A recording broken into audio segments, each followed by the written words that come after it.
Okay. आज हम discuss करेंगे बेटा रेजिस्टर। हमने देखा था रेजिस्टर का analysis, AC analysis of register हमने किया था। और उसके बाद हमने आरएमएस वैल्यू निकाली थी, RMS value of voltage and RMS value of current. RMS मतलब रूट मीन स्क्वायर। आज हम देखेंगे कि power in a AC circuit containing only an inductor, the power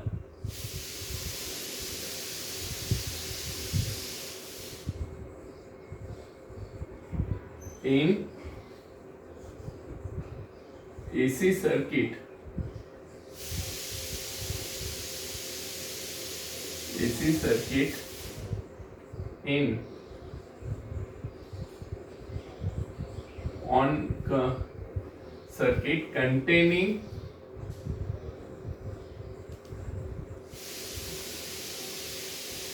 containing only resistor।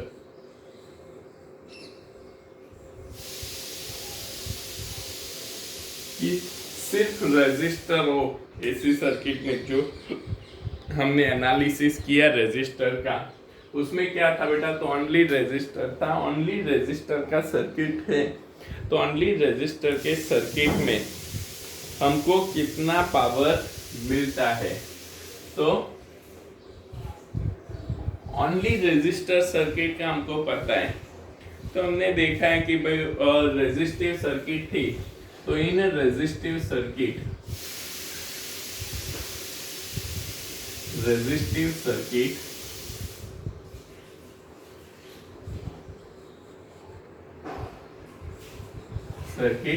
Voltage and current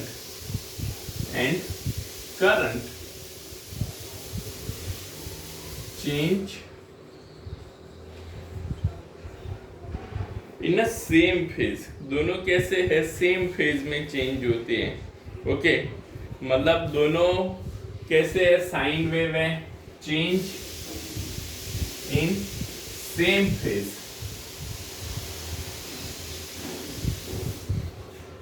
दोनों साथ में ही वेरी होते हैं। इसका मीनिंग क्या हुआ, दोनों साथ में ही वेरी होते हैं।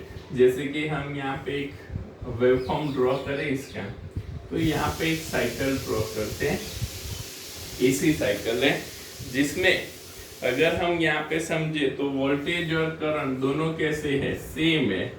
तो यहाँ पे हम इसको maximum current I of M ले ले। ये हमारा करंट का वेवफॉर्म है, ठीक है। ये maximum in opposite direction minus M. Voltage भी क्या करेगा, तो वोल्टेज भी ऐसे ही चेंज होगा। ओके, वोल्टेज भी ऐसे ही चेंज होता है। तो यहाँ पे वोल्टेज और करंट दोनों कैसे सेम फेज में चेंज होते हैं, सेम फेज में चेंज होने की वजह से। और अगर हम यहाँ पे देखें कि द एवरेज वैल्यू पूरी एक साइकिल की जब हम बात करते हैं, तो ये जीरो है, मैक्सिमम है, जीरो है, फिर ऑपोजिट डायरेक्शन में मैक्सिमम है और जीरो है। दैट मीन्स कि the average value of current in a one cycle is zero. समझो, द एवरेज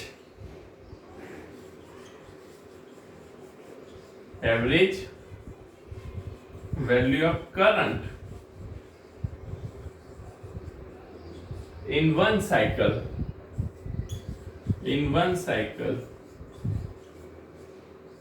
is zero। वो क्या होती है, जीरो होती है। कैसे, तो ये जीरो पे जीरो करंट है, फिर मैक्सिमम हुआ आई ऑफ एम, फिर जीरो हुआ, फिर ऑपोजिट डायरेक्शन में मैक्सिमम हुआ, तो ये तो क्या हो गया, जीरो हो गया। आई एम कैंसल, तो ये तो जीरो हो गया। अब ये जीरो हो गया, हमको जीरो मिलेगा। टोटल करंट या एवरेज करंट की जब हम बात करते हैं, तो average current always in a resistive circuit वो क्या होता है, जीरो होता है। ओके बेटा, बट इसका मीनिंग ये नहीं है कि यहाँ पे जो भी रेजिस्टिव सर्किट है वो रेजिस्टिव सर्किट में पावर कंज्यूम नहीं होता है। जैसे कि सपोज ये हम फैन की बात करें, अगर इसमें करंट चलो एवरेज करंट इसमें 0 होता है, बट इसका मीनिंग ये नहीं है कि पावर कंज्यूम नहीं हो रहा है। अगर पावर कंज्यूम नहीं होता है तो फैन ऑन ही नहीं होता है, फैन रोटेट ही नहीं होता। मतलब अगर वहां पे कोई पावर कंज्यूम ही नहीं हो रहा है तो कोई वर्क भी नहीं होगा। तो इसका मतलब कि यहाँ पे पावर तो कंज्यूम होता है, चाहे इसका एवरेज करंट 0 हो फॉर 1 साइकिल, बट पावर यहाँ पे क्या होता है, कंज्यूम होता है। तो the fact that means the average power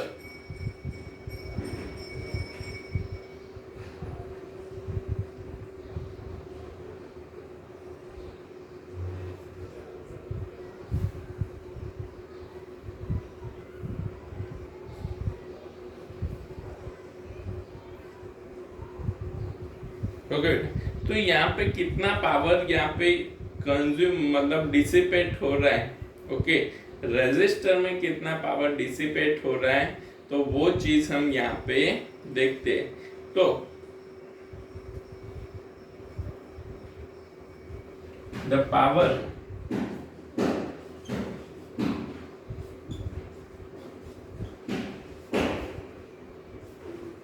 consume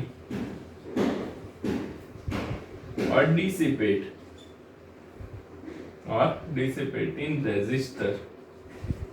in resistor is not zero।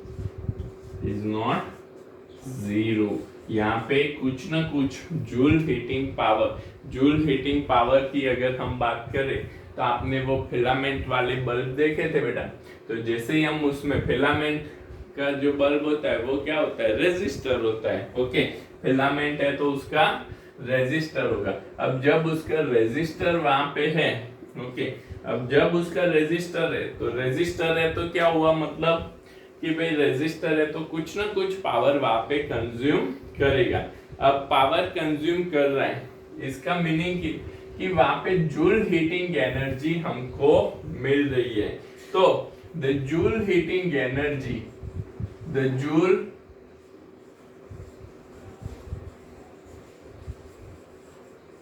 जितना पावर कंज्यूम हो रहा है उतनी जूल हीटिंग एनर्जी हमको मिल रही है। अब ये जूल हीटिंग एनर्जी की बात करें, एनर्जी इज गिवन बाय, हमने आगे देखा हुआ है कि जूल हीटिंग एनर्जी क्या होती है, तो it is the I square into R into T. कितनी एनर्जी होती है, I square into R into T. And from this power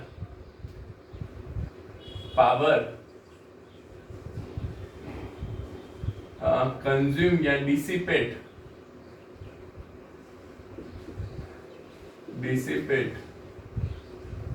power in resistor, कितने पावर इन रेजिस्टर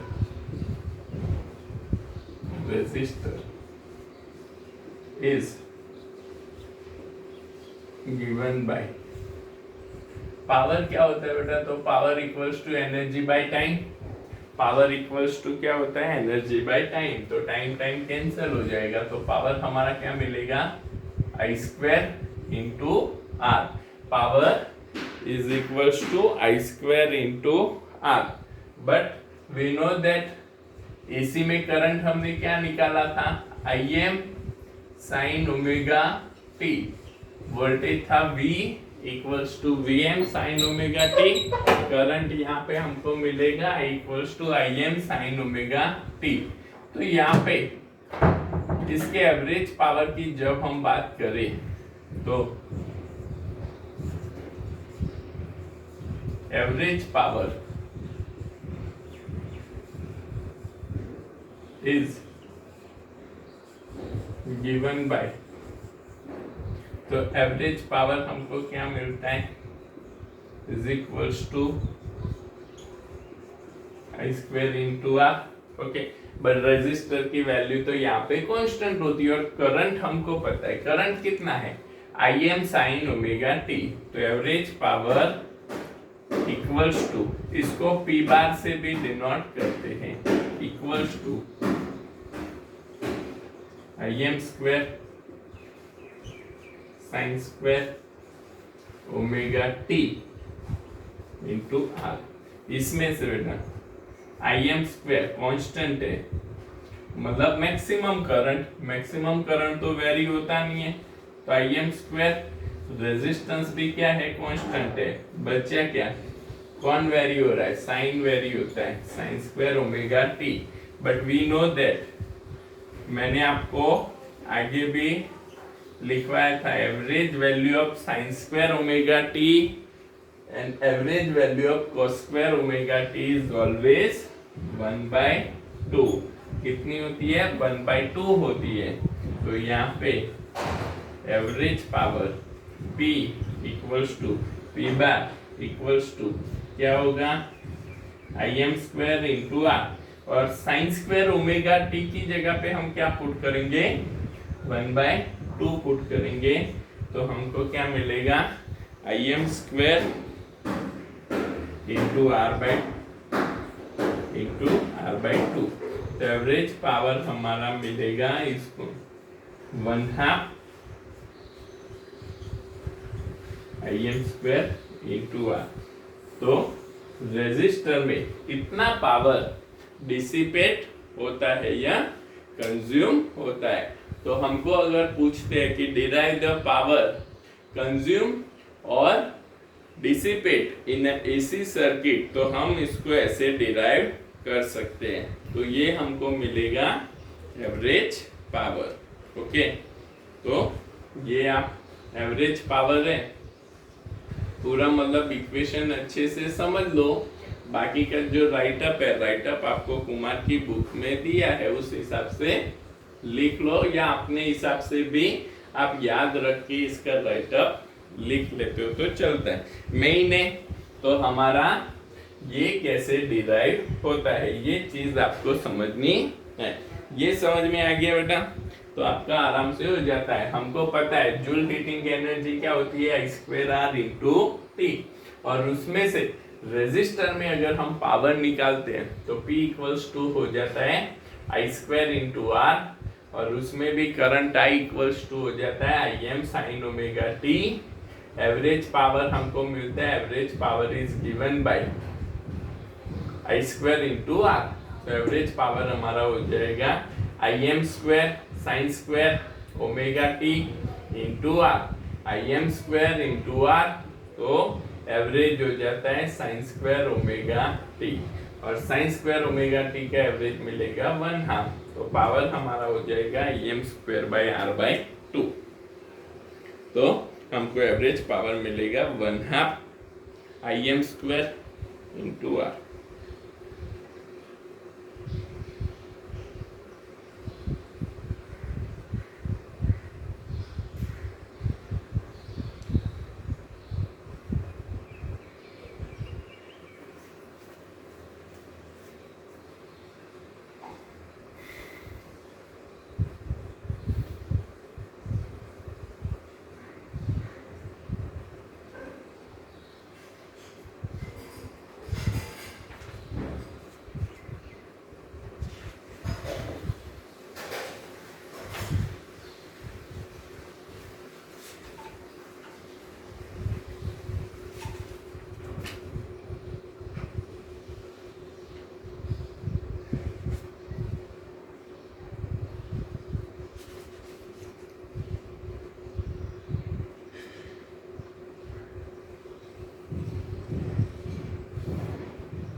हम नेक्स्ट टॉपिक समझते हैं, इंडक्टर। हमारा पहला कंपोनेंट हो गया रेजिस्टर, जिसमें आपको एक तो रेजिस्टर का एनालिसिस याद रखना है, उसका फेजर डायग्राम। फेजर डायग्राम में क्या था, वोल्टेज और करंट दोनों सेम फेज में चलते हैं, ओके। और फिर आपको ध्यान में रखना है उसका पावर, ओके। ये तीन चीज आपको हर एक कंपोनेंट में ध्यान में रखनी है। अब ये नेक्स्ट कंपोनेंट है हमारा इंडक्टर। तो AC voltage applied to an inductor.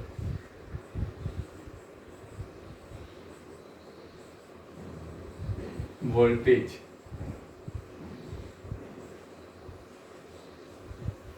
applied to an inductor, okay.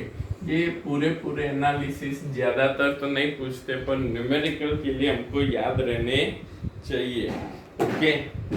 इसीलिए इसको अच्छे से, और कोई बात जो कोई पूछ ले न्यूमेरिकल में तो भी हमको समझ में आना चाहिए।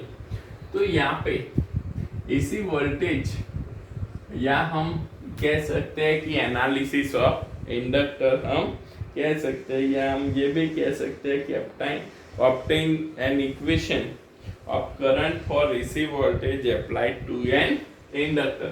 करंट का इक्वेशन हमको निकालना है। तो हम यहाँ पे क्या करते हैं, तो here we consider the one inductor and applied AC voltage to an inductor। ये हो गया हमारे इंडक्टर का सिंबल, सेल्फ इंडक्टर L है, ओके। ये हो जाता है V equals to VM sine omega T। हमने इतना AC सप्लाई दिया है, ये हमारा AC सप्लाई। यहाँ पे करंट I चलता है, वोल्टेज हमने लिया है तो इसमें करंट I चल रहा है। तो यहाँ पे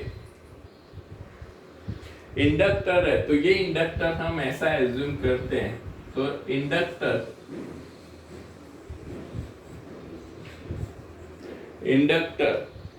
हैज अ नेग्लिजिबल रेजिस्टेंस, क्योंकि इंडक्टर भी किससे बनता है, कॉइल से बनता है। तो इंडक्टर हैज नेग्लिजिबल, क्योंकि कॉइल होता है, वायर होता है तो उसका कुछ ना कुछ रेजिस्टेंस वहां पे होता है। बट यहाँ पे हम एज्यूम करते हैं कि इंडक्टर हैज नेग्लिजिबल रेजिस्टर, इसका रेजिस्टेंस नेग्लिजिबल होता है, ओके। तो हमने यहाँ पे एज्यूम कर लिया कि भाई ये नेग्लिजिबल रेजिस्टर वाला इंडक्टर हमने यूज किया है, and this inductor is connected with the source voltage V। Source voltage से ये कनेक्ट है। अब जैसे ही हमने ये इंडक्टर को हमने सोर्स वोल्टेज से कनेक्ट किया, तो इंडक्टर क्या कर रहा है, इसमें से कुछ करंट को कंज्यूम कर रहा है, करंट को ड्रॉ कर रहा है। अब इंडक्टर सोर्स में से करंट ड्रॉ कर रहा है, तो ये कितना करंट ड्रॉ करता है, ये करंट हमको निकालना है, ओके। तो हमने यहाँ पे जैसे फिगर में दिया है वैसे हमने यहाँ पे कितना वोल्टेज दिया है, तो source voltage V equals to VM sine omega T दिया है। तो now applying KCL, now applying Kirchhoff current law, KCL, okay, Kirchhoff current law. तो जब हम इसमें किरचॉफ्स करंट लॉ अप्लाई करते हैं बेटा, ये वोल्टेज V है, ये करंट I है, और इंडक्टर ये L है, ओके। तो हमको इंडक्टर के अक्रॉस का वोल्टेज हमको, इसको हम दे देते हैं VL, समझना। VL इक्वल्स टू क्या होता है, तो L di by dt, क्या होता है, L di by dt। तो यहाँ पे हम KCL अप्लाई करते हैं, तो वोल्टेज V माइनस इतना वोल्टेज इसमें ड्रॉप होगा, मतलब minus L D I by D T equals to 0। ये वोल्टेज V, इसमें से इतना वोल्टेज यहाँ पे ड्रॉप हो रहा है, जितना वोल्टेज ड्रॉप हो रहा है उसको हमने क्या कर लिया, सब्ट्रैक्ट कर लिया। तो यहाँ पे V माइनस एल, जैसे हम V माइनस आई आर लिखते हैं ना equals to 0, same to same हमने यहाँ पे ये V minus L D I by D T लिखा है, आर की जगह पे एल और आई। यहाँ पे करंट क्या होता है, इंडक्टर में करंट क्या होता है, तो rate of change of current, इसीलिए हमने rate of change of current with time, इसीलिए D I by D T लिया है। तो V minus L D I by D T, तो V इक्वल्स टू क्या हो जाएगा, L D I by D T. Okay, V equals to L D I by D T. अब यहाँ पे हम इसको V तो हमको पता है V कितना है, तो V इक्वल्स टू तो Vm साइन ओमेगा टी हमको पता है। अब यहाँ पे पहले V equals to Vm sine omega T हम पुट कर लेते हैं, पूरा मैथमेटिकल थोड़ा एनालिसिस है वो ध्यान में रखना। Vm sine omega T equals to L D I by D T. अब यहाँ पे मैं D I by D T को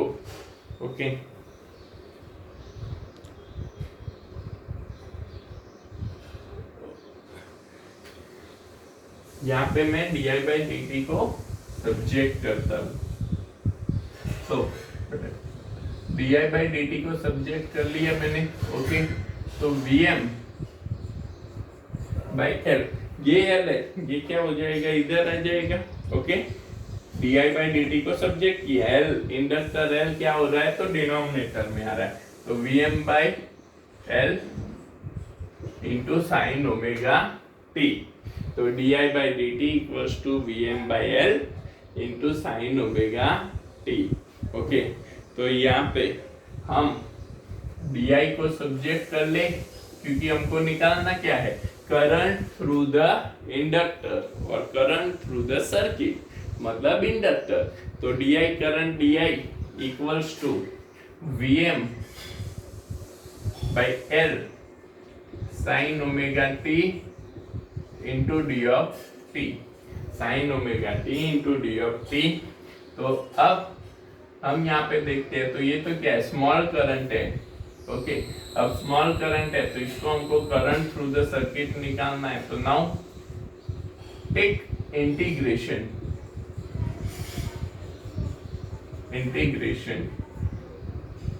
एट बोथ साइड, दोनों साइड हम इंटीग्रेशन लगाते हैं तो क्या हो जाएगा, तो दोनों साइड इंटीग्रेशन लगाते हैं तो D of I equals to integration of Vm by L sin omega t into d of t. Integration of d of I equals to integration of Vm by L sin omega t. तो ये तो इसका integration di का integration I, Vm by I L तो constant, maximum voltage by inductor क्या होता है, constant होता है, इंटीग्रेशन है sine omega T into D of T, integration of sine omega T into D of T. तो I equals to V M by L, इसका integration sine omega T का integration क्या हो जाएगा, minus cos omega T by omega, sine omega T का integration क्या होगा, तो minus cos omega T by omega. Okay, integration अच्छे से याद रखना खुशी, अच्छे से ये इंटीग्रेशन एक बार देख लेना बेटा, cos omega T by omega, T का जो कोएफिशिएंट होता है ना उसको डिनोमिनेटर में लिखते हैं, साइन का इंटीग्रेशन तो माइनस कॉस, और टी का कोएफिशिएंट क्या है, ओमेगा, तो ओमेगा को डिनोमिनेटर में ले लिया, तो I equals to V M by L. अब I इक्वल्स टू यहाँ पे ये जो ओमेगा है, ओमेगा को बाहर ले लो तो ओमेगा इक्वल्स टू हो जाएगा Vm by omega into L into cos minus cos omega T minus cos omega T. अब यहाँ पे हम थोड़ा इसको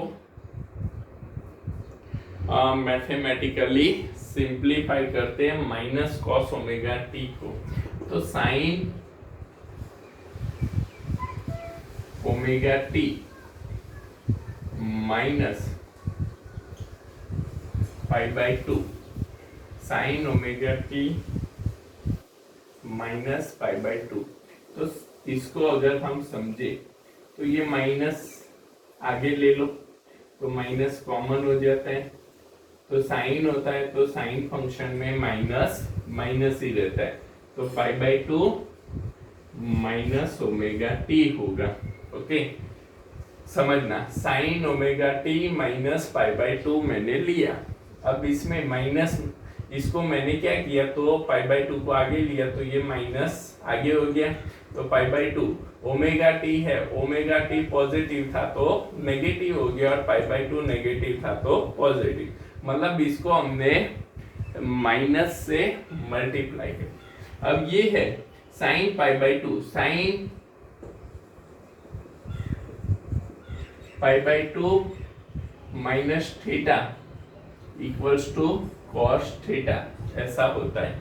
ये मैथमेटिकल फॉर्मूला है sine pi by two minus theta मतलब फर्स्ट क्वाड्रेंट। ओके, तो फर्स्ट क्वाड्रेंट में साइन है तो कॉस, तो यहाँ पे हम क्या लिख सकते हैं minus cos omega T, minus को सेम टू सेम रखो माइनस कॉस ओमेगा टी, मतलब हमारा यहाँ पे क्या है माइनस कॉस ओमेगा टी, तो ये जो माइनस कॉस ओमेगा टी मिल रहा है उसकी जगह पे हम क्या लिख सकते हैं sign omega T minus pi by two, sign omega T minus pi by two हम माइनस कॉस ओमेगा टी की जगह पे लिख सकते हैं। तो मैं यहाँ पे I equals to Vm omega L equals to क्या लिखेंगे sine omega T minus sine omega T minus pi by two. ऐसा क्यों करना पड़ रहा है वो मैं आपको बताता हूँ। तो यहाँ पे ये समझ में आ गया, माइनस कॉस ओमेगा टी की जगह पे क्या लिया sign omega T minus pi by two. अब यहाँ पे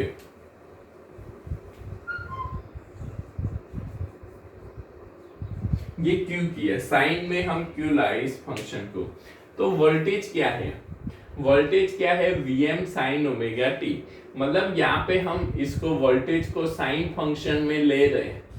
आगे भी हमने देखा कि दोनों को हमको एक ही फंक्शन में लाना है, तो इसीलिए साइन फंक्शन है इधर, तो इधर करंट भी हम किस में ले आए साइन फंक्शन में ले आए।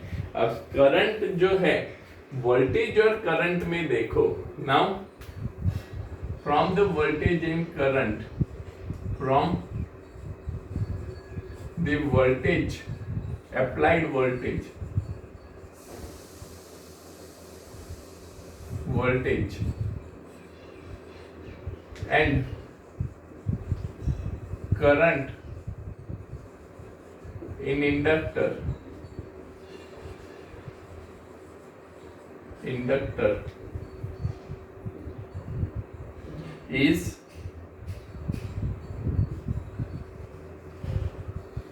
lagging by pi by 2, lagging by pi by 2। कितना लैग कर रहा है, लैगिंग मतलब पीछे, कितना पीछे, करंट यहाँ पे पाई बाई टू जितना वोल्टेज से, वोल्टेज क्या है ओमेगा टी, और यहाँ पे देखो माइनस पाई बाई टू मतलब करंट है वोल्टेज से पाई बाई टू जितना पीछे है, लैग कर रहा है। दोनों का फेज डिफरेंस कितना है पाई बाई 2 जितना है, मतलब दोनों जैसे रेजिस्टर में सेम फेज में चल रहे थे वैसे यहाँ पे सेम फेज में नहीं है, दोनों एक दूसरे से π/2 जितना फेज डिफरेंस रखते हैं। ओके, तो ये चीज हमको यहाँ पे ध्यान में रखनी है कि भाई दोनों एक दूसरे से कितना फेज डिफरेंस, तो π/2 जितने फेज डिफरेंस पे चलते हैं। अब यहाँ पे हम समझते हैं तो इसका वेवफॉर्म और फेजर डायग्राम की बात करें कि भाई इसका फेजर डायग्राम अगर हमको ड्रॉ करना है तो हम कैसे कर सकते हैं, क्योंकि फेजर डायग्राम भी हमको पता होना चाहिए। तो फेजर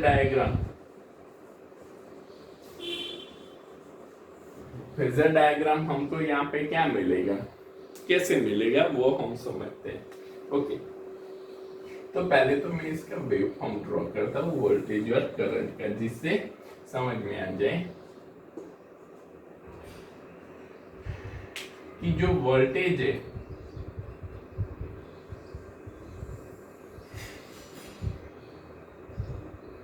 जीरो, पाई और 2 पाई, ये हमारा ओमेगा टी है। ओके, ये हमारा है voltage V equals to Vm sine omega T. Okay, अब यहाँ पे करंट है, वो करंट क्या करता है, तो करंट यहाँ पे पीछे चल रहा है। ओके, समझना, करंट यहाँ पे क्या कर रहा है, पीछे चल रहा है। तो उसको हम कैसे, कितना पीछे चल रहा है, तो π/2 जितना करंट यहाँ पे पीछे चलता है। तो उसको ड्रॉ करने के लिए ये 0 से स्टार्ट हुआ, तो ये यहाँ पे कितना -π/2 से स्टार्ट हुआ और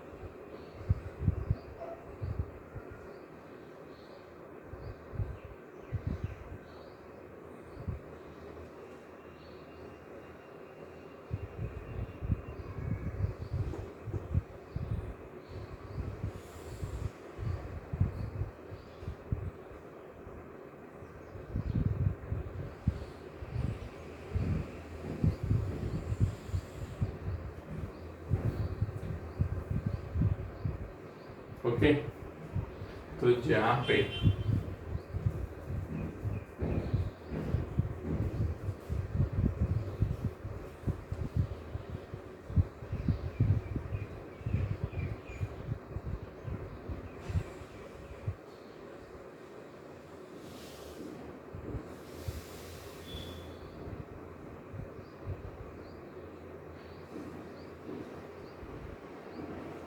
तो ये हो गया हमारा current I equals to Im sine omega T -π/2। मतलब समझो कैसे, तो यहाँ पे जहाँ पे वोल्टेज 0 है, करंट क्या है मैक्सिमम, जहाँ पे वोल्टेज मैक्सिमम है वहां पे करंट क्या है, 0 है। जहाँ पे करंट वोल्टेज अगेन 0 है, करंट क्या है, मैक्सिमम है। और जहाँ पे वोल्टेज अगेन मैक्सिमम है अपोजिट डायरेक्शन में, करंट 0 है। मतलब दोनों वोल्टेज मैक्सिमम होता है तो करंट 0 होता है, करंट 0 होता है तो वोल्टेज मैक्सिमम होता है। तो हम यहाँ पे दोनों को π/2 जितने फेज डिफरेंस पे दिखा सकते हैं। अब इसका फेजर डायग्राम मैं यहाँ पे ड्रॉ करूँ तो फेजर डायग्राम कैसे दिखेगा। ओके, टेक्स्ट जो हमको दिया है कुमार में, ठीक है, उसके हिसाब से मैं ड्रॉ करता हूँ। हम फेजर अपने हिसाब से भी बता सकते हैं, बट हम यहाँ पे उसके हिसाब से ड्रॉ करते हैं। तो यहाँ पे ये ओमेगा टी, ये वोल्टेज V है,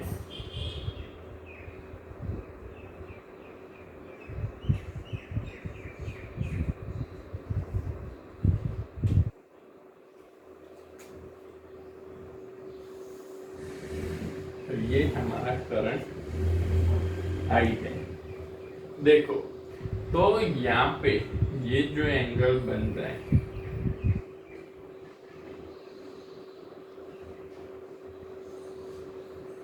ये कितना होगा, 5/2। ये एंगल कितना है, 5/2। तो वोल्टेज से करंट कितना पीछे है, 5/2 जितना वोल्टेज से करंट यहाँ पे पीछे है। ओके, ये वोल्टेज आगे है, ये ओमेगा टी, ये पॉजिटिव साइड, ये नेगेटिव साइड। ये वोल्टेज इधर इतना आगे है और यहाँ पे करंट इतना 5/2 जितना वोल्टेज से क्या होता है, पीछे होता है। तो यहाँ पे इसको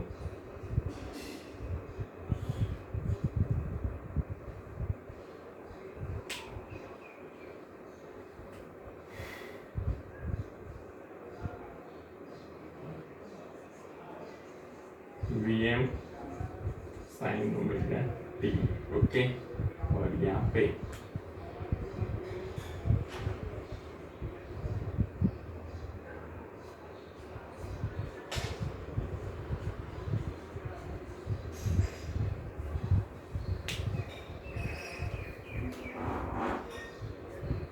तो ये हमको voltage Vm sin omega T और current Im sin omega T हमको मिलेगा। ओके, तो यहाँ पे हम एसी वोल्टेज को इंडक्टर को अप्लाई करते हैं तो इसका एनालिसिस हम कैसे कर सकते हैं वो चीज हमने यहाँ पे देखा। V = Vm sin omega T apply करते तो I जितना करंट इंडक्टर में फ्लो होता है, इंडक्टर में I जितना करंट फ्लो हो रहा है तो इसका वोल्टेज कितना है, VL = L × di/dt। इतना वोल्टेज इंडक्टर में क्या होता है, ड्रॉप होता है। फिर बाद में हमने यहाँ पे KCL अप्लाई किया, V माइनस इतना वोल्टेज ड्रॉप हो रहा है, -L di/dt = 0। V को सब्जेक्ट कर लिया, Vm sin omega T = L di/dt। फिर यहाँ पे di/dt को सब्जेक्ट किया तो Vm/L हो गया, ये L इधर आ गया, Vm/L sin omega T. di = Vm/L sin omega T × d/t। दोनों साइड इंटीग्रेशन कर लिया, Vm/L तो कांस्टेंट है, di का इंटीग्रेशन आई और sin ओमेगा टी का इंटीग्रेशन होगा -cos ओमेगा t/ओमेगा।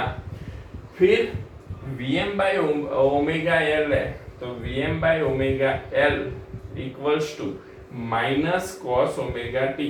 और यहाँ पे ये जो एक चीज आपको और ध्यान में रखनी है कि ये जो ओमेगा एल है ना, it is also denoted as X of L. X of L reactance of the inductor, इसको हम बोलते हैं reactance of inductor. X of L equals to omega into L, reactance of inductor. तो X of L, अब voltage और current, voltage क्या है Vm sin omega T और करंट कितना मिला हमको, I = Vm/ओमेगा/L और ओमेगा एल है XL, X suffix L। Reactance of inductor हम उसको कहते हैं। और वोल्टेज और करंट दोनों पे से हम समझते हैं तो करंट इधर क्या करता है, तो करंट इधर वोल्टेज से π/2 जितना लैग करता है, इतना पीछे है, π/2 जितना करंट यहाँ पे पीछे चलता है। अब इतना करंट यहाँ पे पीछे चलता है तो दोनों पे से हम कह सकते हैं कि भाई वोल्टेज आगे है, करंट पीछे है। उस पे से हमने इसका फेजर डायग्राम और वेवफॉर्म यहाँ पे देखा है। इतना आप अच्छे से समझ लो तो इंडक्टर का कोई भी क्वेश्चन होगा तो आप उसको आराम से सॉल्व कर सकते हो। ओके, एक तो हम यहाँ पे इंडक्टर का एनालिसिस हमने देखा। ओके, अब इंडक्टर में पावर कंज्यूम क्या होता है वो हम कल देखेंगे।